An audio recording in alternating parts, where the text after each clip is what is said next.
Hello, and welcome to Way Too Soothing Sleep Stories, part of the Way Too Late TV network.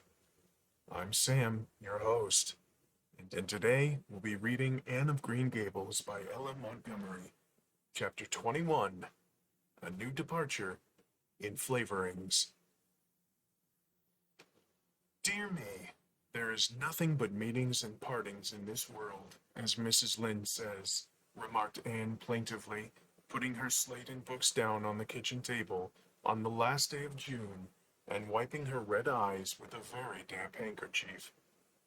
Wasn't it fortunate, Marilla, that I took an extra handkerchief to school today? I had a presentiment that it would be needed. I never thought you were so fond of Mr. Phillips that you'd require two handkerchiefs to dry your tears just because he was going away, said Marilla. I don't think I was crying because I was really so very fond of him, reflected Anne. I just cried because all the others did. It was Ruby Gillis started it. Ruby Gillis has always declared she hated Mr. Phillips, but just as soon as he got up to make his farewell speech, she burst into tears. Then all the girls began to cry, one after the other. I tried to hold out, Marilla. I tried to remember the time Mr. Phillips made me sit with a boy, and the time he spelled my name without an E on the blackboard, and how he said I was the worst dunce he ever saw at geometry, and laughed at my spelling, and all the times he had been so horrid and sarcastic. But somehow I couldn't, Marilla, and I just had to cry too. Jane Andrews has been talking for a month about how she's glad when Mr. Phillips went away, and she declared she'd never shed a tear. Well, she was worse than any of us, and had to borrow a handkerchief from her brother. Of course, the boys didn't cry, because she hadn't brought one of her own, not expecting to need it. Oh, Marilla, it was heartrending. Mr. Phillips made such a beautiful farewell speech, beginning, "The time has come for us to part." It was very affecting, and he had tears in his eyes too, Marilla. Oh, I felt dreadfully sorry and remorseful for all the times I talked in school and drawn pictures of him on my slate, and made fun of him and Prissy. I can tell you I wish I'd been a model pupil like Minnie Andrews. She hadn't anything on her conscience. The girls cried all the way home from school. Carrie Sloane kept saying every few minutes, "The time has come for us to part," and that would start us off again whenever we were in any danger of cheering up. I do feel dreadfully sad, Marilla, but one can't feel quite in the depths of despair with 2 months' vacation before them, can they, Marilla? And besides, we met the new minister and his wife coming from the station. For all I was feeling so bad about Mr. Phillips going away, I couldn't help taking a little interest in a new minister, could I? His wife is very pretty. Not exactly regally lovely, of course. It wouldn't do, I suppose, for a minister to have a regally lovely wife, because it might set a bad example. Mrs. Lynde says the minister's wife over at Newbridge sets a very bad example because she dresses so fashionably. Our new minister's wife was dressed in blue muslin with lovely puff sleeves and a hat trimmed with roses. Jane Andrews said she thought puff sleeves were too worldly for a minister's wife. But I didn't make any such uncharitable remark, Marilla, because I know what it is to long for puffed sleeves. Besides, she's only been a minister's wife for a little while, so one should make allowances, shouldn't they? They're going to board with Mrs. Lynde till the manse is ready. If if Marilla, in going down to Mrs. Lynde's that evening, was actuated by any motive save her avowed one of returning the quilting frame she had borrowed the preceding winter, it was an amiable weakness shared by most of the Avonlea people. Many a thing Mrs. Lynde had lent, sometimes never expecting to see it again, came home that night in charge of the borrowers thereof. A new minister, and moreover a minister with a wife, was a lawful object of curiosity in a quiet little country settlement, where sensations were few and far between. Old Mr. Bentley, the minister whom Anne had found lacking in imagination, had been pastor of Avonlea for 18 years.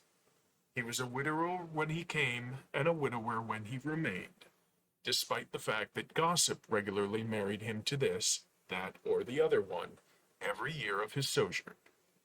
In the preceding February he has resigned his charge and departed amid the regrets of his people, most of whom had the affection born of long intercourse for their good old minister, in spite of his shortcomings as an orator. Since then, the Avonlea Church had enjoyed a variety of religious dissipation in listening to the many and various candidates and supplies who came Sunday after Sunday to preach on trial. These stood or fell by the judgment of the fathers and mothers in Israel. But a certain small red-haired girl who sat meekly in the corner of the old Cuthbert pew also had her opinions about them and discussed them the same, in full with Matthew, Marilla always declining, from principle, to criticize ministers in any shape or form. I don't think Mr. Smith would have done, Matthew, was Anne's final summing up. Mrs. Lynde says his delivery was so poor, but I think his worst fault was just like Mr. Bentley's. He had no imagination. And Mr. Terry had too much. He let it run away with him, just as I did mine in the matter of the haunted wood. Besides, Mrs. Lynde says his theology wasn't sound. Mr. Gresham was a very good man and a very religious man, but he told too many funny stories and made the people laugh in church. He was undignified, and you must have some dignity about a minister, mustn't you, Matthew? I thought Mr. Marshall was decidedly attractive, but Mrs. Lynde says he isn't married or even engaged, because she made special inquiries about him, and she says it would never do to have a young unmarried minister in Avonlea, because he might marry in the congregation, and that would make trouble. Mrs. Lynde is a very far-seeing woman, isn't she, Matthew? I'm very glad they called Mr. Allen. I liked him because his sermon was interesting and he prayed as if he meant it, and not just as if he did it because he was in the habit of it. Mrs. Lynde says he isn't perfect, but she says she supposes we couldn't expect a perfect minister for $750 a year. And anyhow, his theology is sound because she questioned him thoroughly on all the points of doctrine, and she knows his wife's people, and they are most respectable, and the women are all good housekeepers. Mrs. Lynde says that sound doctrine in the man and good housekeeping in the woman make an ideal combination for a minister's family. The new minister and his wife are a young, pleasant-faced couple, still on their honeymoon, and full of all good and beautiful enthusiasms for their chosen life work. Avonlea opened its heart to them from the start. Old and young, like the frank, cheerful young man with his high ideals, and the bright, gentle little lady who assumed the mistressship of the manse. With Mrs. Allen, Anne fell promptly and wholeheartedly in love. She had discovered another kindred spirit. Mrs. Allen is perfectly lovely, she announced one Sunday afternoon. She's taken our class and she's a splendid teacher. She said right away she didn't think it was fair for the teacher to ask all the questions, and you know, Marilla, that is exactly what I've always thought. She said we could ask her any question we liked, and I asked her ever so many. I'm good at asking questions, Marilla. I believe you, was Marilla's emphatic comment. Nobody else asked any except Ruby Gillis, and she asked if there was to be a Sunday school picnic this summer. I didn't think that was a very proper question to ask because it hadn't any connection with the lesson. The lesson was about Daniel in the lion's den, but Mrs. Allen just smiled and said she thought there would be. Mrs. Allen has a lovely smile. She has such exquisite dimples in her cheeks. I wish I had dimples in my cheeks, Marilla. I'm not half so skinny as when I came here, but I have no dimples yet. If I had, perhaps I could influence people for good. Mrs. Allen said we ought to try to influence other people for good. She talks so nice about everything. I never knew before that religion was such a cheerful thing. I always thought it was kind of melancholy, but Mrs. Allen isn't. And I'd like to be a Christian if I could be one like her. I wouldn't want to be one like Mr. Superintendent Bell.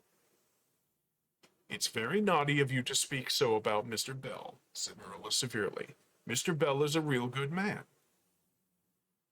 Oh, of course he's good, agreed Anne, but he doesn't seem to get any comfort out of it. If I could be good, I'd dance and sing all day because I was glad of it. I suppose Mrs. Allen is too old to dance and sing, and of course it wouldn't be dignified in a minister's wife.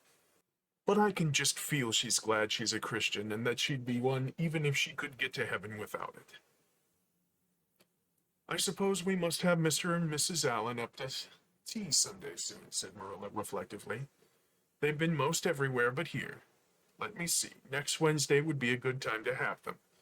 But don't say a word to Matthew about it, for if he knew they were coming, he'd find some excuse to be away that day. He'd got so used to Mr. Bentley he didn't mind him, but now he's going to find it hard to get acquainted with a new minister, and a new minister's wife will frighten him to death. I'll be as secret as the dead, assured Anne. But oh, Marilla, will you let me make a cake for the occasion? I'd love to do something for Mrs. Allen, and you know I can make a pretty good cake by this time. You can make a layer cake, promised Marilla. Monday and Tuesday, great preparations went on at Green Gables. Having the minister and his wife to tea was a serious and important undertaking, and Marilla was determined not to be eclipsed by any of the Avonlea housekeepers. Anne was wild with excitement and delight. She talked it all over with Diana Tuesday night in the twilight, as they sat on the big red stones by the Dryad's Bubble, and made rainbows in the water with little twigs dipped in fir balsam. Everything's ready, Diana, except my cake, which I'm to make in the morning, and the baking powder biscuits, which Marilla will make just before tea time. I assure you, Diana, that Marilla and I have had a busy 2 days of it. It's such a responsibility having a minister's family to tea. I never went through such an experience before. You should just see our pantry. It's a sight to behold. We're going to have jelly chicken and cold tongue. We're to have 2 kinds of jelly, red and yellow, and whipped cream and lemon pie and cherry pie, and 3 kinds of cookies, and fruit cake, and Marilla's famous yellow plum preserves that she keeps especially for ministers, and pound cake and layer cake, and biscuits as aforesaid, and new bread and old both, in case the minister is dyspeptic and can't eat new. Mrs. Lynde says ministers are dyspeptic, but I don't think Mr. Allen has been a minister long enough for it to have had a bad effect on him. I just grow cold when I think of my layer cake. Oh, Diana, what if it shouldn't be good? I dreamed last night that I was chased all around by a fearful goblin with a big layer cake for a head. It'll be good all right, assured Diana, who was a very comfortable sort of friend. I'm sure that piece of the one you made we had for lunch in Idlewild 2 weeks ago was perfectly elegant. Yes, but cakes have such a terrible habit of turning out bad just when you especially want them to be good, sighed Anne, setting a particularly well-balsamed twig afloat. However, I suppose I shall just have to trust to Providence and be careful to put out the flour. Oh, look, Diana, what a lovely rainbow. Do you suppose the Dryad will come after we go away and take it for her scarf? You know there's no such thing as a Dryad, said Diana. Diana's mother had found out about the haunted wood, and had been decidedly angry over it. As a result, Diana had abstained from any further imitative flights of imagination, and did not think it prudent to cultivate a spirit of belief even in harmless Dryads. But it's so easy to imagine there is, said Anne. Every night before I go to bed, I look out of my window and wonder if the Dryad is really sitting here, combing her locks with the spring for a mirror. Sometimes I look for her footprints in the dew in the morning. Oh, Diana, don't give up your faith in the Dryad. Wednesday morning came. Anne got up at sunrise because she was too excited to sleep. She had caught a severe cold in the head by reason of her dabbling in the spring on the preceding evening, but nothing short of absolute pneumonia should have quenched her interest in culinary matters that morning. After breakfast, she proceeded to make her cake. When she finally shut the oven door upon it, she drew a long breath. I'm sure I haven't forgotten anything this time, Marilla, but do you think it will rise? Just suppose perhaps the baking powder isn't good. I used it out of the new can. And Mrs. Lynde says you can never be sure of getting good baking powder nowadays when everything is so adulterated. Mrs. Lynde says the government ought to take the matter up, but she says we'll never see a day when the Tory government will do it. Marilla, what if that cake doesn't rise? We'll have plenty without it, was Marilla's unimpassioned way of looking at the subject. The cake did rise, however, and came out of the oven as light and feathery as golden foam. Anne, flushed with delight, clapped it together with layers of ruby jelly, and in imagination saw Mrs. Allen eating it and possibly asking for another piece. You'll be using the best tea set, of course, Marilla, she said. Can I fix the table with ferns and wild roses? I think that's all nonsense, sniffed Marilla. In my opinion, it's the eatables that matter, not flummery decorations. Mrs. Barry had her table decorated, said Anne, who was not entirely guiltless of the wisdom of the serpent. And the minister paid her an elegant compliment. He said it was the feast for the eyes as well as the palate. Well, do as you like, said Marilla, who was quite determined not to be surpassed by Mrs. Barry or anyone else. Only mind you leave enough room for the dishes and the food. Anne laid herself out to decorate in a manner and after a fashion that should leave Mrs. Barry's nowhere. Having abundance of roses and ferns and a very artistic taste of her own, she made that tea table such a thing of beauty that when the minister and his wife sat down to it, they exclaimed in chorus over its loveliness. It's Anne's doing, said Marilla, grimly just, and Anne felt that Mrs. Allen's approving smile was almost too much happiness for this world. Matthew was there, having been inveigled into the party only goodness and Anne knew how. He had been in such a state of shyness and nervousness that Marilla had given him up in despair, but Anne took him in hand so successfully that he now sat at the table in his best clothes and white collar and talked to the minister not uninterestingly. He never said a word to Mrs. Allen, but that perhaps was not to be unexpected.